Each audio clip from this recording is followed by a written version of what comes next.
ये निराली फिल्मों की दुनिया में आपका स्वागत है। आज हम बात करने वाले हैं मेमेंटो के बारे में। इस फिल्म को डायरेक्ट किया है क्रिस्टोफर नॉलन ने, जिसे इतिहास के सबसे बेहतरीन एक्टर में से एक माना जाता है और नॉलन को हमेशा से ही कॉम्प्लेक्स फिल्में बनाने के लिए जाना जाता है और मेमेंटो उनकी सबसे कॉम्प्लेक्स फिल्मों में से एक है। मेमेंटो कहानी है लियोनार्ड शेल्बी की, जिसे एक बार ऐसी बीमारी हो जाती है जिसमें आदमी अपनी नई मेमोरीज नहीं बना पाता, लेकिन उसे इस बीमारी से पहले की सारी बातें याद होती है और यही होता है लियोनार्ड के साथ। लेकिन लियोनार्ड को हमेशा से ये बीमारी नहीं थी। वो अपनी पत्नी कैथरीन के साथ अपनी बहुत ही अच्छी जिंदगी बिता रहा था और वो एक इंश्योरेंस इन्वेस्टिगेटर का भी काम करता था। लेकिन उसकी जिंदगी में भूचाल तब आ गया जब दो लोग अचानक से एक ही दिन उसके घर में घुस आए और उन लोगों ने सबसे पहले लियोनार्ड की बीवी कैथरीन का बलात्कार किया और उसके बाद उसे मार दिया। और उसी समय लियोनार्ड ने उन दोनों गुंडों में से एक गुंडे को गोली मार दिया और वह गुंडा वहीं पर मर गया।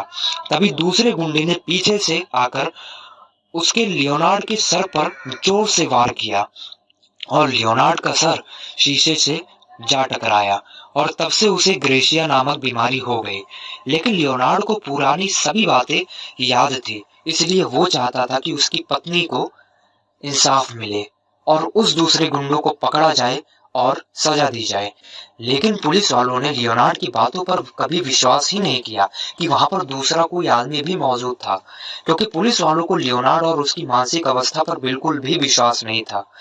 इसलिए पुलिस वाले ने केस को खारिज कर दिया। लेकिन लियोनार्ड अपनी पत्नी का बदला लेना चाहता था, इसलिए वो खुद कातिल की खोज में निकल जाता है। लेकिन लियोनार्ड का दिमाग हर 15 मिनट पर रीसेट हो जाता है और उसकी सारी नई मेमोरी खत्म हो जाती है और उसे तब तक की बात याद रहती है जब तक उसके सर पर चोट नहीं लगी थी। इसलिए अपनी सारी नई यादों को बचाकर रखने के लिए उसने एक नया रास्ता भी खोज निकाला। उसने अपने पूरे शरीर पर टैटू बनवाए हैं और सारी जरूरी बातें उसने अपने शरीर पर लिख रखी है और उसके साथ वो अपनी जरूरत की चीजें और जरूरत के लोगों की तस्वीरें रखता है और उन तस्वीरों के नीचे नोट लिख कर रखता है कि ये आदमी या फिर ये चीज किस काम के लिए है और इन्हीं सारी चीजों की सहायता से अपनी खोज को जारी रखता है। और थोड़े वक्त के बाद उसे पता चलता है कि उस दूसरे व्यक्ति का नाम है जॉन जी या फिर जेम्स जी और अब उसकी जिंदगी का एक ही मकसद है, वो उस आदमी को ढूंढे और मार दे। कहानी की शुरुआत होती है और हम लीन में देखते हैं कि अभी उसके हाथ में बंदूक है और उसने किसी को गोली मार दी है और अब यहाँ से ये कहानी रिवर्स में जाने लगती है, यानी कि पीछे। और इस कहानी के साथ साथ हमें एक और कहानी देखने को मिलती है जो कि आगे जा रही होती है और इन दोनों कहानियों को अलग अलग दिखाने के लिए फिल्म मेकर ने कलर का इस्तेमाल किया है। जो कहानी रिवर्स में आ रही होती है वो कहानी हमें कलर सीक्वेंस में देखने को मिलती है और जो कहानी फॉरवर्ड में जा रही होती है वो कहानी हमें ब्लैक एंड व्हाइट में देखने को मिलती है और ये चीजें इस फिल्म को और भी ज्यादा कॉम्प्लिकेटेड बना देती हैं। इसलिए इस फिल्म को समझने के लिए इस फिल्म की कहानी को लीनियर में समझेंगे, यानी कि शुरू से अंत की तरफ। अभी हमने लियोनार्ड को देखा है, उसने किसी को गोली मारी है, ये फिल्म का अंत है। और आखिर लियोनार्ड यहाँ तक कैसे पहुंचा और उसने भी किसे मारा, अब हम इसके बारे में जानेंगे। लियोनार्ड की खोज की शुरुआत होती है एक होटल रूम से, जहां उसे एक आदमी का फोन आता है और जब लियोनार्ड इस आदमी से बात कर रहा होता है तब वो बताता है कि वो पहले इंश्योरेंस इन्वेस्टिगेटर का काम किया करता था और यहीं पर लियोनार्ड को अपने हाथ की टैटू दिखती है जिस पर उसने लिखा है कि सैम जेनकिंस को याद रखना है। और यहाँ पर सैमी की कहानी देखने को मिलती है।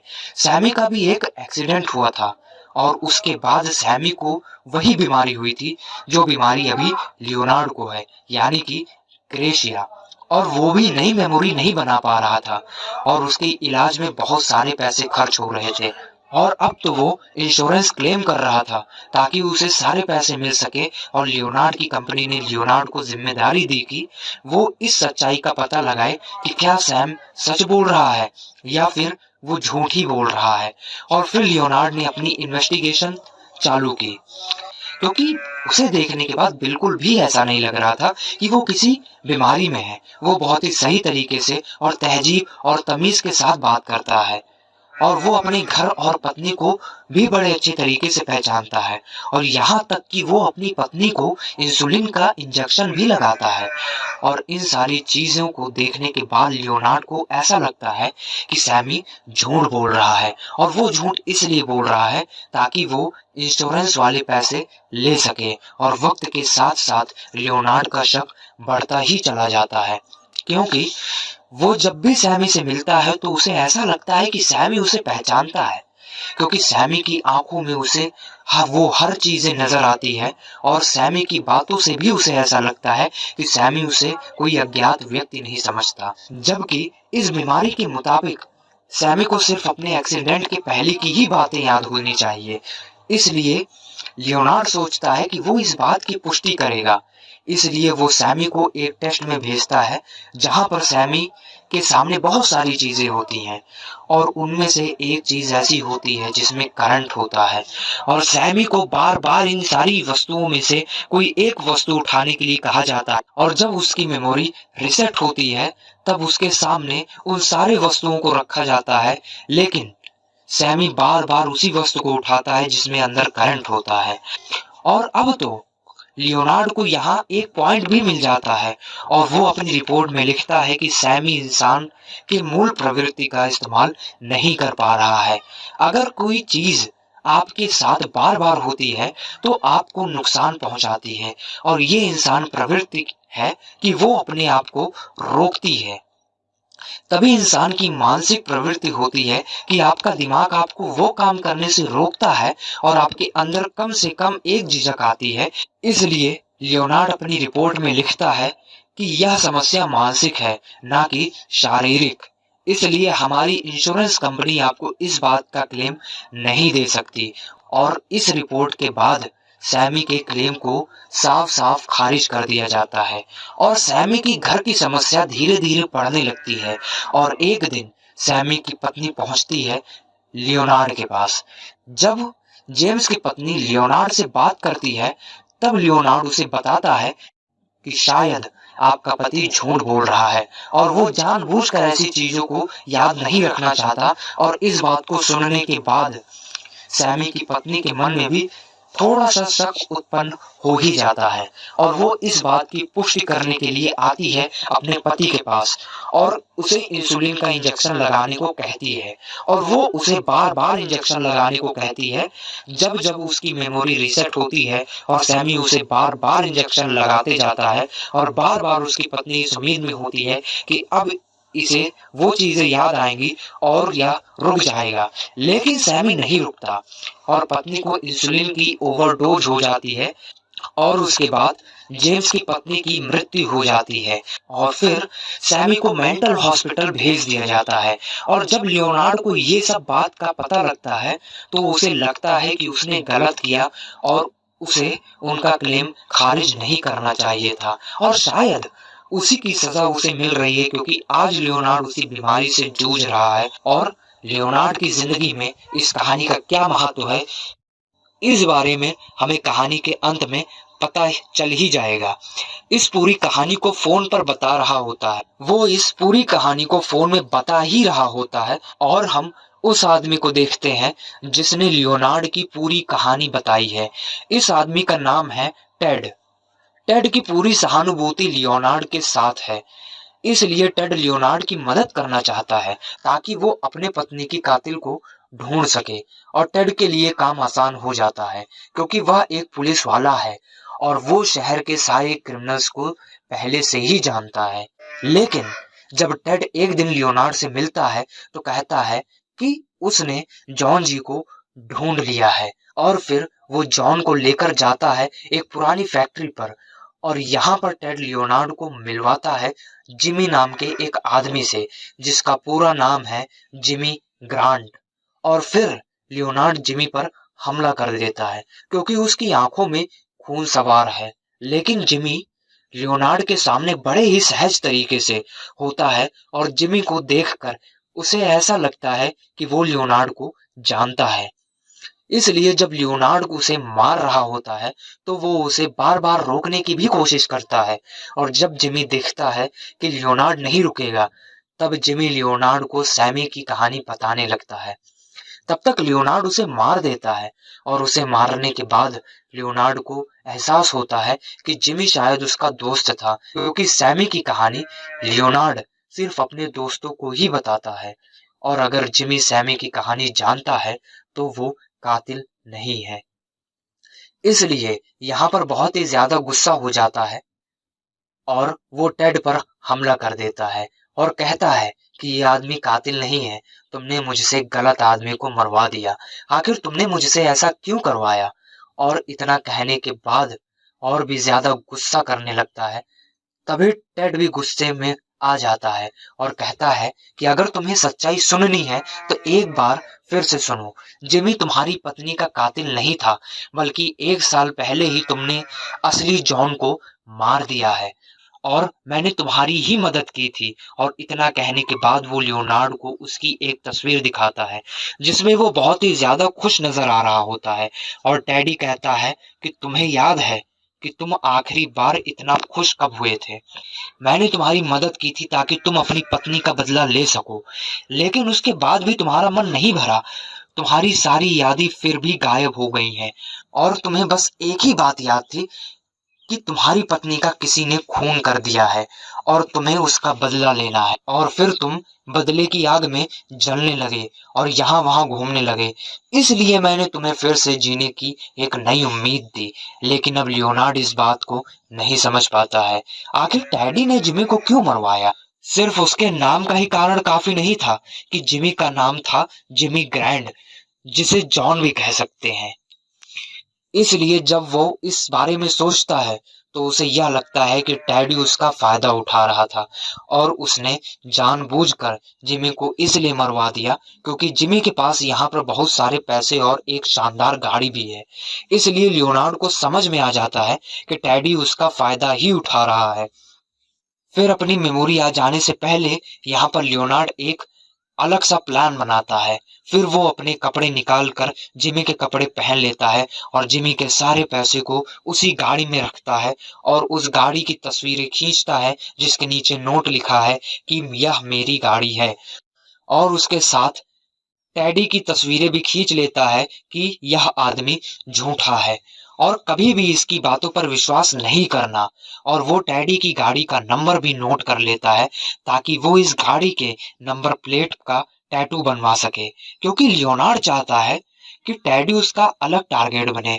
और ये सब करने के बाद लियोनार्ड अपनी गाड़ी से यहाँ से निकल जाता है जब तक उसकी मेमोरी रीसेट हो जाती है और लियोनार्ड को अपने हाथ में एक नोट मिलता है जिसमें उसने टैडी की गाड़ी का नंबर लिखा है और उसके साथ साथ ये भी लिखा है कि इसका टैटू करवाना है और जिमी इस नंबर का टैटू बनवाता है। तभी उसे अपने कोट की जेब में कोई चीज मिलती है कि यह एक बार का कार्ड है और इस कार्ड के पीछे नेटली नाम की लड़की ने लिखा है कि वो जल्द ही बार में आए और नेटली नाम की लड़की ने अपने बॉयफ्रेंड को बुलाया था। यानी जिमी को और लियोनार्ड को ये कार्ड इसलिए मिला क्योंकि उसने भी जिमी के कपड़े पहन रखे थे। लेकिन लियोनार्ड को कोई भी बात याद नहीं है, इसलिए उसे लगता है कि नेटली ने उसे ही बुलाया है। और अब लियोनार्ड पहुंचता है उसी बार में जहां पर नेटली काम करती है और जैसे ही लियोनार्ड क्लब के बाहर जाता है और नेटली इस गाड़ी को देखती है तो उसे ऐसा लगता है कि जिमी आ गया है। और जब नेटली गाड़ी के पास पहुंचती है तो वो देखती है कि गाड़ी में जिमी नहीं है, बल्कि जिमी के कपड़े इस आदमी ने पहन रखे हैं और वो उसी गाड़ी में बैठा हुआ है। और नेटली उसी समय समझ जाती है कि यहाँ कुछ गड़बड़ है और जिमी के साथ शायद कुछ भी ऐसा हो सकता है या वो शायद मर भी चुका हो, तभी उसके कपड़े किसी और आदमी ने पहने हैं। और जब नेटली जिमी के बारे में बात करती है तब उसे पता चलता है कि ये तो वही आदमी है जिसके बारे में जिमी बात किया करता था कि एक बाहर की एक आदमी है जिसे एक बीमारी है, जिस बीमारी के कारण वह आदमी हर एक 15 मिनट में सारी चीजें भूल जाता है। इसलिए नेटली खुद इस बात की पुष्टि करती है। लियोनार्ड के सामने ही उसके ड्रिंक में थूक आती है और जब उसे पता लगता है कि लियोनार्ड की मेमोरी रीसेट हो गई है, तब वो उसे ही ड्रिंक देती है और लियोनार्ड उसे पी भी लेता है। और नेटली को इस बात की पुष्टि हो जाती है कि ये आदमी सच में हर एक 15 मिनट में सारी चीजें भूल जाता है। इसलिए नेटली लियोनार्ड का फायदा उठाने की कोशिश भी करती है, क्योंकि जो पैसे जिमी के पास थे वो पैसे जिमी एक आदमी को देने वाला था, लेकिन अब जिमी गायब है और नेटली को समझ ही नहीं आ रहा है कि आखिर वो इन पैसों को किसे दे। इसलिए वो लियोनार्ड का फायदा उठाना चाहती है कि उसे शक है कि वो सारे पैसे लियोनार्ड के ही पास है। इसलिए वो लियोनार्ड की बीमारी का फायदा उठाने लगती है और लोगों को ऐसा महसूस करवाती है कि ये दोनों एक दूसरे को बहुत ही ज्यादा दिनों से जानते हैं और फिर लियोनार्ड को अपने घर लेकर आती है। और नेटली को यह सब भली भांति पता है कि हर एक 15 मिनट के बाद लियोनार्ड अपने नोट्स लिखता है, इसलिए वो सबसे पहले अपने घर में से सारे कलम को गायब कर देती है। और अब नेटली चाहती है कि लियोनार्ड उसे कैसे भी करके पीटे, इसलिए वो लियोनार्ड को बहुत ही भला बुरा कहती है और लियोनार्ड को मजबूर कर देती है कि वो लियोनार्ड उसे मारे। और अंत में उस पर लियोनार्ड अपना हाथ छोड़ ही देता है और फिर नेटली जा करके गाड़ी में बैठ जाती है और वो घड़ी में वक्त देख रही होती है कि कब लियोनार्ड की बीमारी रीसेट होगी। और तब तक लियोनार्ड घर में कलम ढूंढ रहा होता है ताकि वो नेटली के बारे में कुछ चीजें लिख सके, लेकिन उसे पूरे घर में कोई कलम नहीं मिलती क्योंकि नेटली ने सारे पेन को पहले से ही छुपा दिया है।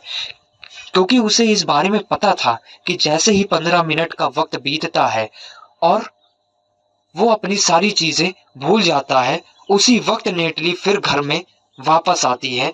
नेटली की हालत देखने के बाद लियोनार्ड पूछने लगता है कि आखिर तुम्हें क्या हुआ है, और वह कहती है कि तुम पूछ रहे हो कि मुझे क्या हुआ है।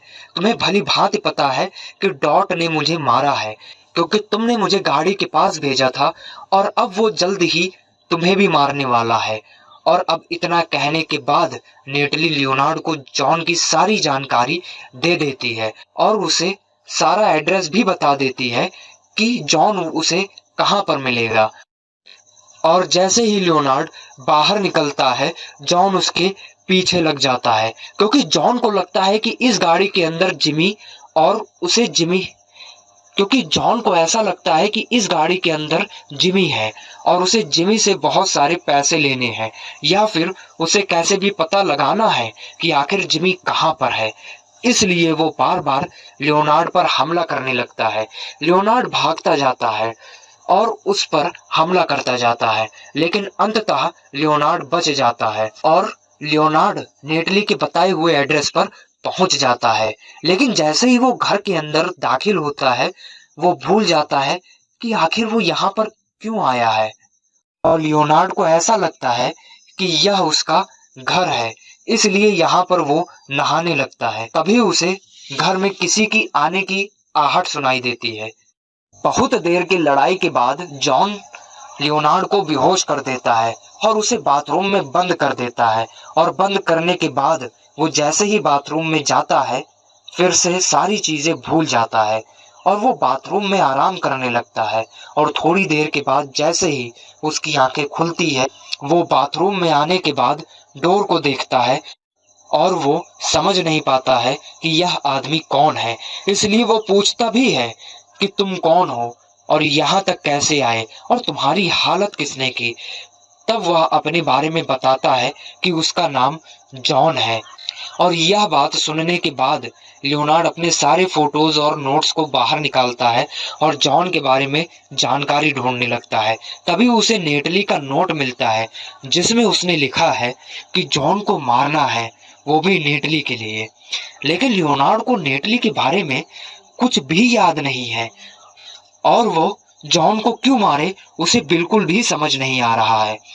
तभी उसे अपने नोट में टैडी के बारे में पता चलता है और वो यहाँ पर टैडी को बुलाता है। और जब टैडी यहाँ पर आता है तो लियोनार्ड उसे पूरी बात बताता है और टैडी कहता है कि इसे मारने की जरूरत नहीं है, उसके बदले में हम इसे शहर के बाहर भेज देंगे। और इतना कहने के बाद टेडी को बहुत ज्यादा डर लग जाता है और अंत में जॉन मान जाता है कि वो शहर छोड़कर चला जाएगा। और जॉन के किस्से को सुलझाने के बाद वो पहुंचता है नेटली के पास, क्योंकि नेटली ने जॉन को मारने के लिए कहा था।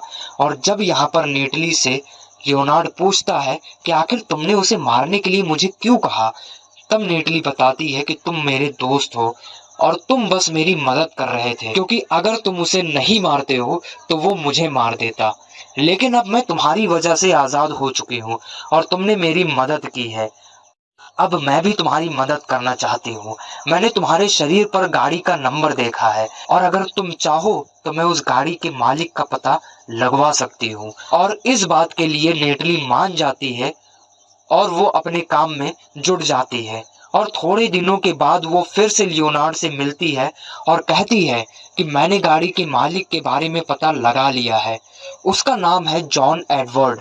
और इस नाम को सुनते ही यह अंदाजा लग जाता है कि जॉन एडवर्ड यानी कि जॉन जी। और लियोनार्ड समझ जाता है कि यही आदमी उसकी पत्नी का असली कातिल है। और जब लियोनार्ड उसी आदमी की तस्वीरें देखता है तो उसे पता चलता है कि ये टेड ही है और एक बार बदला लेने के लिए फिर से तैयार हो जाता है। और टेड का नाम बताने में नेटली को बहुत ही ज्यादा खुशी हुई है, क्योंकि नेटली को कहीं ना कहीं पता है कि जिमी की मौत में टेडी का भी हाथ जरूर है।